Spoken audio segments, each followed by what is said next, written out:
stopping.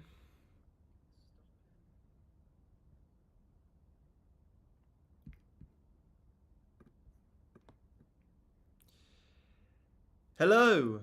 Yeah, bit of an early one. I'm not going to be live for too long. Uh,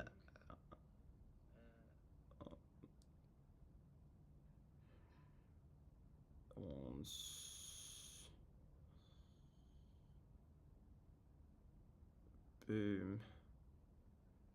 Boom.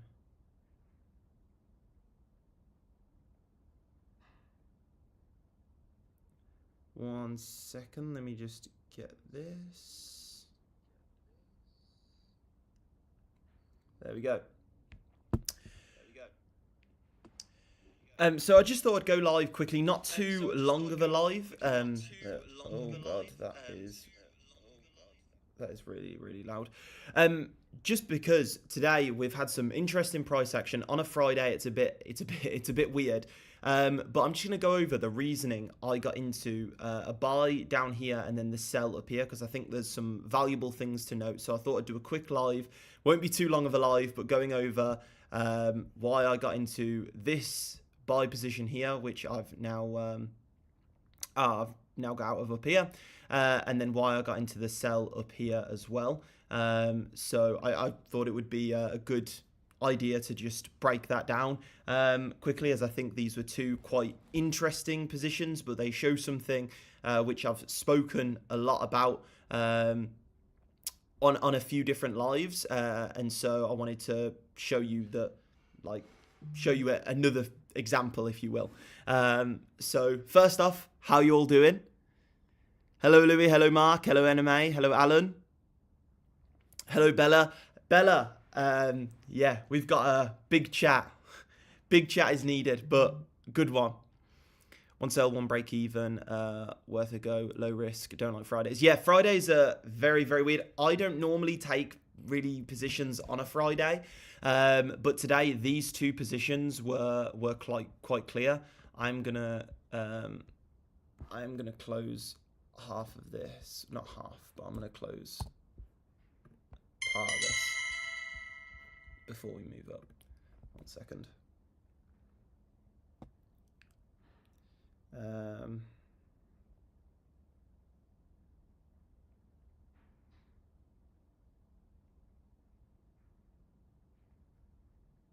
Okay, there we go.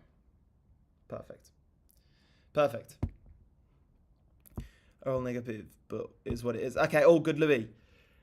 As long as are you up on the week, Louis? Yeah, Fridays are strange, but today I'm a G. Missed my trade for my life. That's not too good. I'm hoping it was still a good week. But yeah, so again, let me just make sure this is on properly. But yeah, pretty random live, but wanted to go over a few things. So first off, this sell position here. Now this one required seriously cautious on this one for a couple of reasons. One, this huge candle here, this is a big candle, especially for Friday. So I was like, okay, I'm going to be cautious going into this sell level. So a few things I noted and we're dropping nicely now. This is really good. So a few things that I looked out for, just so you can get sort of what I was looking for. So if we get Fu Manchu up here, now the reason I entered both of these positions, the sell position was obviously this level here, and then we had this bull flag here for the buy. So I had those two technical indicators there. Bull flag, I anticipate us to have an impulse move, followed by consolidation to the downside, followed by a further impulse move to the upside. So that's what I was expecting out of the bull flag. Now the sell position was a previous VWAP, value area high, and 0.786. Very strong level also. So we had those sort of indications on the chart, and so now I was looking for confirmations as we approach those levels. And then as we approached this level, if we see VWAP here, I'll try and get this into view, but we had this huge candle up, but VWAP wasn't that big. Normally on massive moves up, even on this move up here, this isn't the biggest move, but VWAP spiked really hard and we had a continuation to the upside. Here, on this move, VWAP didn't really spike that much. That shows me that we've had a sort of breakout move. A lot of people are getting into a lot of buy positions, but there isn't actually a lot of like substantial real orders backing that move. And so a continuation for me seemed unlikely. Still had to be cautious, entered very, very small. But that's why I was like, okay, this is looking better now. So that was one reason. So VWAP wasn't really high, and this is something you can move into your own trading if you are using VMentor. I know a lot of you are. So just going over basically confirmations. A lot of people ask for confirmations. Yeah, Lee. So this yellow line here, I think you can see it here. It's VWAP, so it's volume weighted average price, but it's basically got an algorithm performed on it to turn it into a bit of an oscillator. So normal standard VWAP is a line on your chart, which basically shows you volume weighted average price along the day, and it resets each day. This is an oscillator version of VWAP, so it oscillates above and below zero. And as we can see here, it didn't really spike that much as we had a huge move up. Again, if we have a huge move up and it's actually got a lot of volume backing that move up, then I want VWAP to spike very hard. If VWAP spikes hard, then I anticipate us to continue with that move to the upside. But that didn't happen. So I was like, okay, it's still like, it looks big, but if you look on the rest, like look at all these huge spikes. Like this is a relatively small spike. It's the same as these here. So it's not really an outlier, even though this candle is most definitely an outlier. And then as we move up here, one of the most important things I look for when entering sells on gold is a spike in money flow. This money flow spiked so ridiculously quickly. You can see it here. Look at the size of this spike. When money flow spikes to the upside on gold, that is most often a top on gold. So it's spiked up, and money flow is relatively high. If we look, like last time money flow was this high, we had this top here, and we obviously had a nice move down from there. So we want to see money flow, quite high up, and money flow is particularly high, and we've had a nice spike in money flow. This to me shows a top on price, and then we didn't get the divergences on momentum. So I'm seeing a nice level. B, VWAP isn't that high. And you could say divergences in VWAP as well. Like overall VWAP's coming down, whereas price is going up. C, VWAP didn't really spike as there was an anomaly candle, as candle was spiking up. And then also D, F, whatever number we're on now, whatever letter we're on, money flow spiked to the upside as well, very heavily. When money flow spikes to the upside, that is normally indicative of a top. So that's why this position was entered. Still a risky one. So as I put in the Telegram, this is definitely something to be cautious of. It's like, trying to get in the way of a bus, really. But with those confirmations, it was definitely worth a small position. So I hope that makes sense, just going over that recent position. Again, this is just a quick live going over those two positions. I think there's some important lessons in there, and I hope maybe it's valuable. So I thought I'd go live quickly. Do you play? I don't play RuneScape. Appreciate it. No problem, Louis. And again, any little questions now, let me know. Let me know how your day's been as well. I don't normally go live on Fridays, but I wanted to go live today, as I think it's been a very interesting price action. I think it could be very easy to get caught out today. Definitely. Very, very, very easy to get caught out, actually. But overall, the thesis from yesterday kind of stands true in the sense of taking positions below the value area low and above the value area high. That rings true as well. And by the way, this level that was given on last night's live as well, I wanted to talk about that because that was absolutely insane. I know a lot of you got in on that as well. Like, insane. So yeah, but if you didn't enter this sell position, then that is no worries at all. Definitely being on the side of caution when we're approaching a level with this much volatility it's normally better to step back or enter with less risk. Something which you can implement, another sort of tip is when you're like sort of beginning, I think entering just a set risk amount for each trade. So let's say it's $1,000 or something.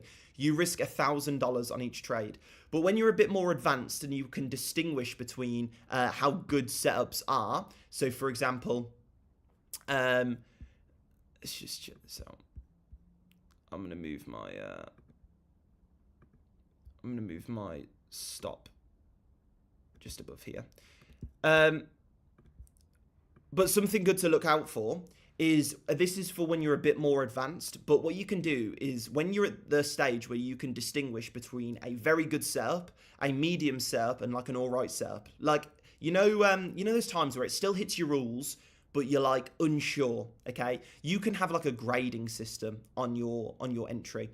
So you can have like an A+, an A, and a B setup. Now, this is for when you're, a bit more advanced. I think for majority of people, just entering with a set risk amount, so a set, like, let's say you enter with $1,000 per trade, I think that is the way to go. But when you're a bit more advanced, having A+, A, and B setups, this is for when you can distinguish between a really good setup, like a really good setup, a decent setup, and then an okay setup.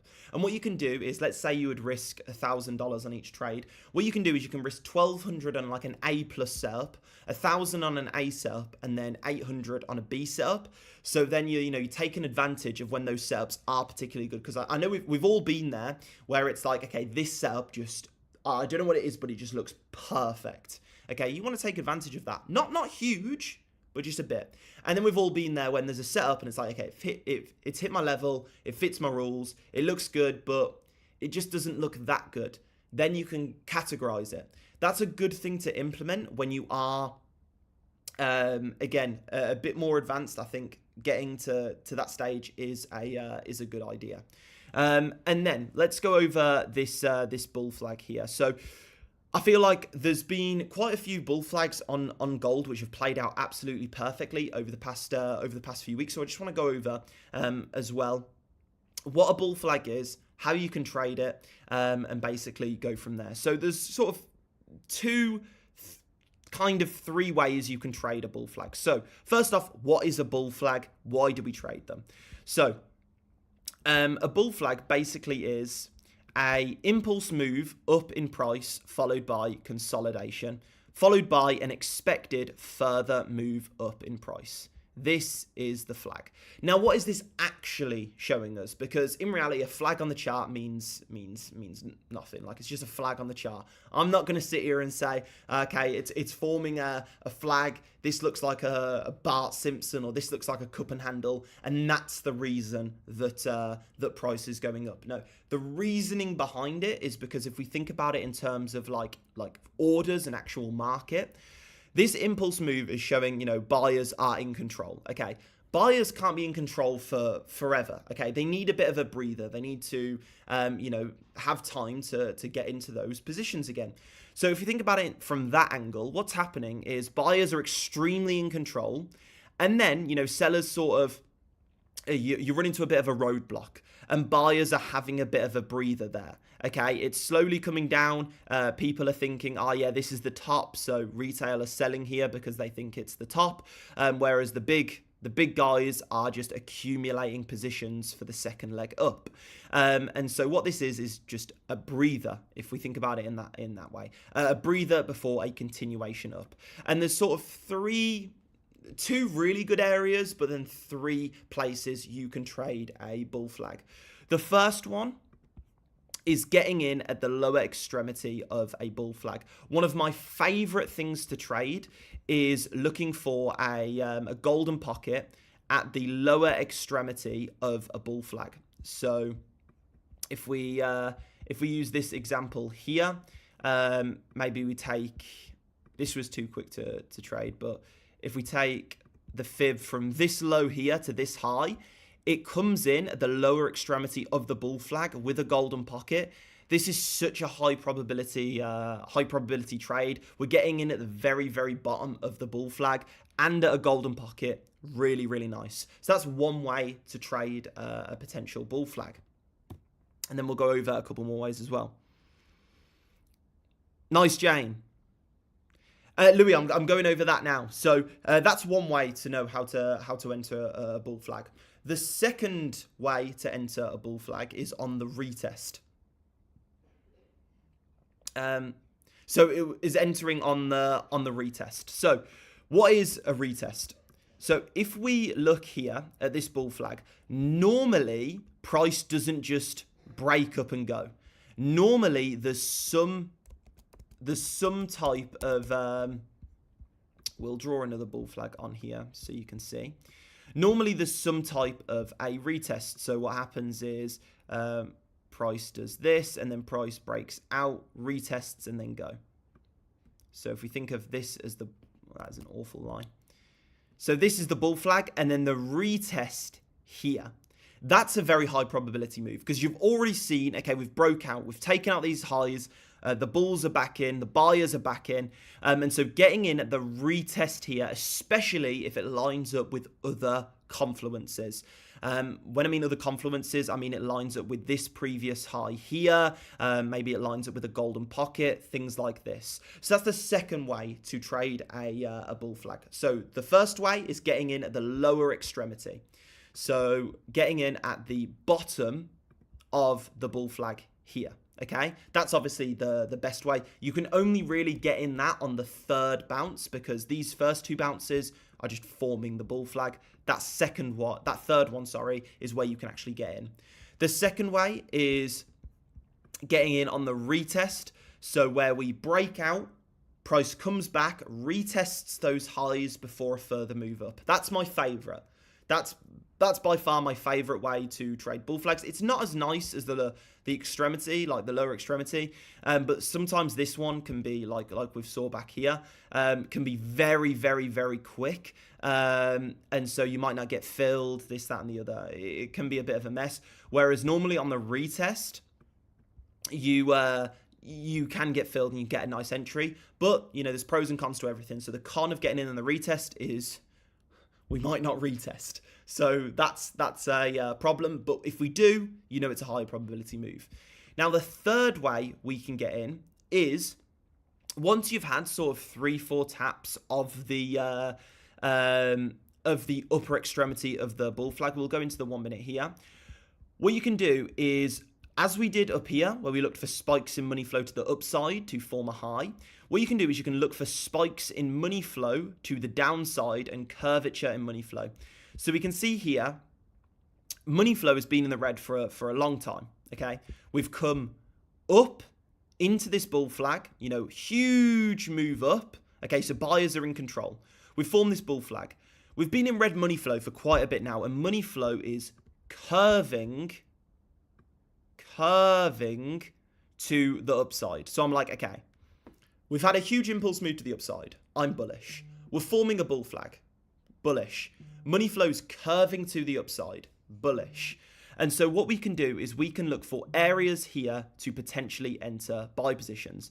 And what I saw here was a previous low, which was absolutely really, really nice. And then also it was a 0.5 fib as well. If we look here, if we pull it from this low to this high, put on the 0.5, we can see there was a 0.5 that lined up perfectly with these previous lows. And normally I wouldn't use the 0.5, especially on a lower time frame. But given the fact that money flow was curving over, I say this a lot. A lot of things here I've gone over on previous lives, but I think it really, it has come into play today. So when money flow's curving to the upside, price will normally follow, okay? And therefore you can look for less confluence areas, but still get a very, very, very good move. So let me know if that makes sense. Again, this was just a quick live going over these two recent positions here that I think were were quite difficult, but the things we go over on the lives, you could have definitely utilised to get in on those positions. I know a lot of people did capture the bull flag, and a lot of you got a lot better entries than me on it. So really, really nice work there. This was not a very high probability move, I have to say. So if you didn't get in on that, then that's absolutely fine. That's probably the way to go. But yeah, like again, if you're sat there, and this is something I wanted to go over as well, if you're sat there and you've seen this level be hit and it's like Friday, you wanted to end the week on a high and you wanted to get that move, but you didn't get in this sell position, there's no worries at all. More positions will come. Chances are you made the correct move, not getting in on that and not getting in the way of that huge momentum to the upside. So I just wanted to say that as well and make sure you're all good with that. Okay. Perfect. There we go. So does that make sense, guys? I hope that makes sense. Okay, nice, Alan. That she finished at a break even this week after a 2-week losing streak. Feels super numb right now. That's good, Louis. Look, something really, really important as well is a lot of people think that trading is very binary. You know, you're profitable or you're unprofitable. And I feel like there's 3 stages to trading. There's unprofitability, there's break even, and there's profitability. Getting to break even first is a big step, and a lot of people try and skip two steps. A lot of people try and skip ahead, and they try and go straight from unprofitable to profitable. I think something important is if you are break even, then you are ahead of vast majority of people, and all you need is a couple small tweaks and you're profitable. And it's a saying which I said before, which I think rings true here, is if you walk into your bathroom, okay, and your tap is spewing water everywhere, yeah, is it gonna be easier for you to fix that tap with water spraying in your face or with no water spraying in your face? That's exactly like trading. It's a lot easier to optimize your edge and increase your profitability if you aren't bleeding cash. Okay, if you're break even, then sweet. You're not bleeding cash. You can optimize. You're not bleeding cash. You can then just, all it takes is a few little tweaks and you're printing money. Okay, if that water out of that tap is spewing in your face, it's going to be very difficult to fix that tap. Whereas if it isn't, then you can be calm. Your water bill isn't going through the roof, and you can take your time and you can fix that tap and you can get it up and running. So I hope that makes sense as well.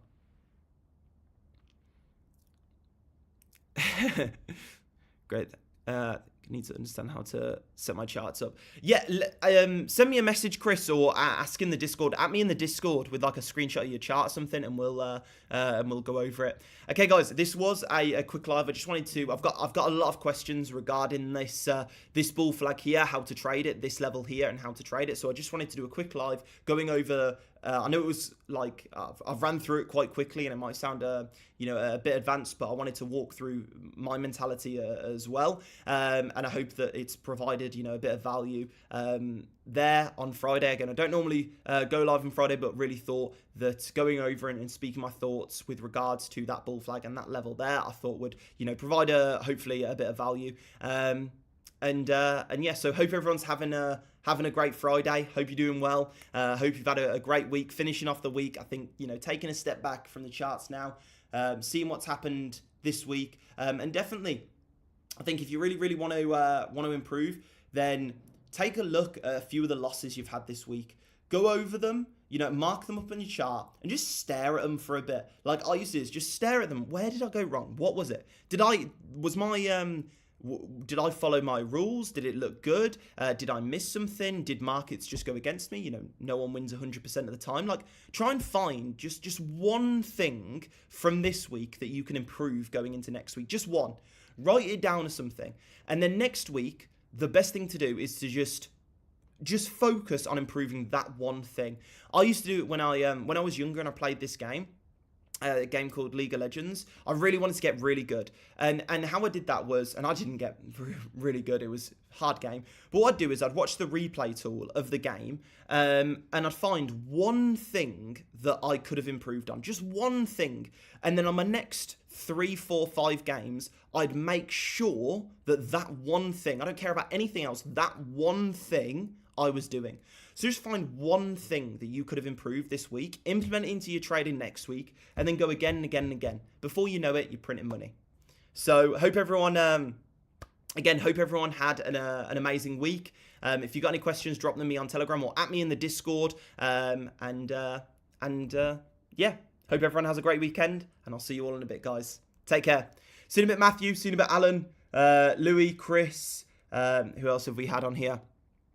Jane, Steve, Lee, Martin, Bella. Bella, I look forward to getting back to your message as well. Like, really, really do. Ryan, Crust, Lee. Take care, guys. Have a great weekend.